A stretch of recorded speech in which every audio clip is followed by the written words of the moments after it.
જય જવાન, જય કિસાન, જય મુરલીધર. 29 તારીખ 9મો મહિનો અને 2025. હવે મિત્રો આપણે આજના વરસાદની અને આવનારા રાઉન્ડની એની પણ આપણે આ રાઉન્ડ ક્યાં સુધી હાલશે એની માહિતી આપણે આપેલી અગાઉ છે અને આજે પણ થોડીક એની વિશે આપણે માહિતી આપશું. પણ ખાસ કરી અને આ વિડીયોને જેટલો બને એટલો શેર કરજો, સબસ્ક્રાઈબર કરજો, લાઈક કરજો, જેથી કરતાં ઓલ ગુજરાત સૌરાષ્ટ્રના ખેડૂત સુધી પહોંચી શકે અને ક્યાંક ને ક્યાંક આવનારા સમયની અંદર જે આપણી ઉપર એક બે માવઠા થવાના છે 10 ઓક્ટોબર પછી, તો એમની માહિતી એ ક્યાંક ને ક્યાંક એમના સુધી પહોંચી શકે અને આગળ ખેતી કાર્યમાં કામ આવી શકે. એટલે આપણો પ્રયાસ આ જ છે મિત્રો, આ એક અનુભવ અને અઠઠો કરી અને તમને માહિતી આપતા હોય. બાકી કુદરતથી આપણે મોટા નથી, આપણે ક્યાંક ને ક્યાંક મનુષ્ય છે અને હું પણ ખેડૂતનો દીકરો છું કે આ વરસાદ જે અત્યારે છે એ વરસાદ 70% વિસ્તારને નુકસાન કરશે, 25-30% એવા વિસ્તાર છે જ્યાં પાણીની અછત છે અને 65 માંડવી છે એને જ ફાયદો કરે.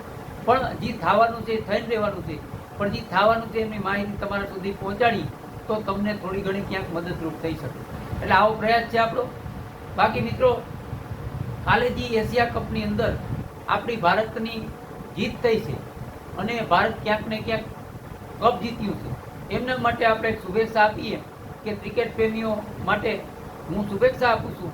અને ક્યાંક ને ક્યાંક હું પણ એક ક્રિકેટ જોઉં છું અને શોખ ધરાવું છું, એટલે આ વાતની પણ મને પણ ખુશી છે કે ભારત આપણે જે એશિયા કપ છે એ કપ જીતી અને ભારત કપ લેવું છે, એના માટે આપણે ખુશી છે. પણ હવે આગળ આપણે વાત કરવાની છે આ રાઉન્ડની. તો કાલે 28 તારીખની અંદર ઘણા વિસ્તારોમાં 1 થી 3 ઇંચ સૌરાષ્ટ્રની અંદર વરસાદ જોવા મળ્યો. દક્ષિણ ગુજરાતના વિસ્તારોમાં પણ વરસાદ થયો, મધ્ય ગુજરાતના વિસ્તારોમાં વરસાદ થયો, ઉત્તર ગુજરાતના અમુક સેન્ટરોમાં છૂટોછવાયો વરસાદ જોવા મળ્યો હતો. કચ્છના વિસ્તારોમાં પણ આજે રાતે વરસાદ, ગઈ રાતે વરસાદ થયો એવા સમાચાર છે. એટલે મિત્રો, આપણે જે અગાઉથી કીધું એ મુજબ આ વરસાદનો રાઉન્ડ હાલે જ છે અત્યારે. કાલે પણ એવું જોવા મળ્યું, આપણે આગળ કાલની માહિતી હતી અનુસાર. અને હજી આ ટૂંકમાં 1 થી 2 ઓક્ટોબર સુધી આ સિસ્ટમનો લાભ મળતો રહેશે આપણે સૌરાષ્ટ્રની અંદર અને કચ્છની અંદર પણ મળશે. પણ ખાસ કરી અને આ છે એ દરિયાકાંઠો સૌરાષ્ટ્રનો અને કચ્છનો દરિયાકાંઠો, તેમાં ભારેથી અતિભારે અને અમુક વિસ્તારોમાં તીવ્ર થંડરસ્ટોર્મ એક્ટિવિટી થાય એવું પણ શક્યતા છે. એટલે થંડરસ્ટોર્મ થાય ત્યાં ગાજવીજનું પ્રમાણ વધારે રહીએ અને અમુક સેન્ટર એવા પણ હોય ત્યાં થોડો ઘણો 30-40નો પવન પણ રહીએ. એટલે મિત્રો, આજની હવામાનની આપણે વાત કરીએ અને વરસાદની માહિતી આપીએ. પણ દક્ષિણ ગુજરાતમાં વરસાદ ચાલુ રહે, મધ્ય ગુજરાતમાં છૂટોછવાયો જોવા મળીએ અને ઉત્તર ગુજરાતના અમુક વિસ્તારોમાં છૂટોછવાયો વરસાદ જોવા મળશે આજે. પણ આનું આજે જે દિવસ દરમિયાન છે એથી રાતે પણ જોર વધી જાય. પણ સૌરાષ્ટ્રના ઘણા વિસ્તારો એવા પણ હશે દરિયાકાંઠા સિવાયના, રાજકોટ, જુનાગઢ, પછી અમરેલી, એ વિસ્તારોમાં પણ વરસાદ સારો અને મીડિયમ છૂટોછવાયો જોવા મળશે. રાતે પણ એમાં વરસાદનો વધારો થશે. આપણે હળવદ, મોરબી સાઈડ પણ છૂટોછવાયો મીડિયમ વરસાદ જોવા મળશે. પણ આજે ખાસ દરિયાકાંઠા વિસ્તાર ભાવનગરથી જામનગરના પટ્ટા સુધી જે આપણે દક્ષિણ સૌરાષ્ટ્ર અને પશ્ચિમ સૌરાષ્ટ્રનો દરિયાકાંઠો વિસ્તાર છે તેમાં ભારેથી અતિભારે વરસાદ જોવા મળશે. અને કચ્છના નલિયા સાઈડ અને ગાંધીધામ સાઈડ ત્યાં પણ આજે ક્યાંક અમુક વિસ્તારોમાં ભારે વરસાદ જોવા મળશે. બાકી છૂટોછવાયો મીડિયમ વરસાદ જોવા મળશે. એટલે આ રાઉન્ડ છે મિત્રો એ 2 ઓક્ટોબર સુધી ચાલુ રહેશે.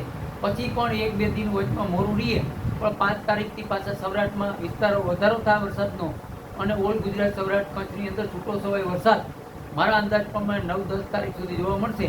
અને 10 તારીખ પછી કે 10 તારીખથી આપણે જે વરસાદમાં મુક્તિ મળશે અને ક્યાંક ને ક્યાંક થોડો ઘણો આપણે એમ થાય શિયાળાનો ભાગ બેસી ગયો, આવું પણ હવામાન સપોર્ટ આપે અને ક્યાંક ને ક્યાંક એવા પણ અટાણ સંકેતની નિદાન છે. એટલે મિત્રો, આ હતી આપણે આગળની માહિતી અને આજની માહિતી. જરૂર પડશે મિત્રો, અને કંઈ પણ ફેરફાર થશે તો આપણા ચેનલની અંદર તમને અપડેટ દ્વારા માહિતી આપવાનો પ્રયત્ન કરશું અથવા કોઈ શોર્ટ વિડીયો બનાવી અને તમને માહિતી આપશું. પણ ખાસ મિત્રો, હજી 2 તારીખ કે 1 તારીખ સુધી આપણા ઉપર ક્યાંક ને ક્યાંક ભારે અતિભારે વરસાદ થાય અને સિસ્ટમમાં કંઈ પણ ફેર થાય અને સિસ્ટમ જો બીજું કંઈ રૂપ લઈએ, ડિપ્રેશન બને કે ડીપ ડિપ્રેશન બને, તો હજી અમુક વિસ્તારોમાં અતિ તીવ્ર વરસાદ પણ પડી શકે. પણ હાલમાં આપણે કહીએ કે ભારેથી અતિભારે વરસાદ પડે એમ છે સૌરાષ્ટ્રના, દક્ષિણ સૌરાષ્ટ્રના દરિયાકાંઠો વિસ્તાર અને પશ્ચિમ સૌરાષ્ટ્રના દરિયાકાંઠો વિસ્તાર. એટલે મિત્રો, આજની હવામાનની માહિતી હતી. આગળ જરૂર પડીએ કંઈ ફેરફાર થાય તો આપણા તરફથી તમને માહિતી આપવામાં આવશે. હવે આપણે રજા લઈ જય જવાન, જય કિસાન, જય મુરલીધર.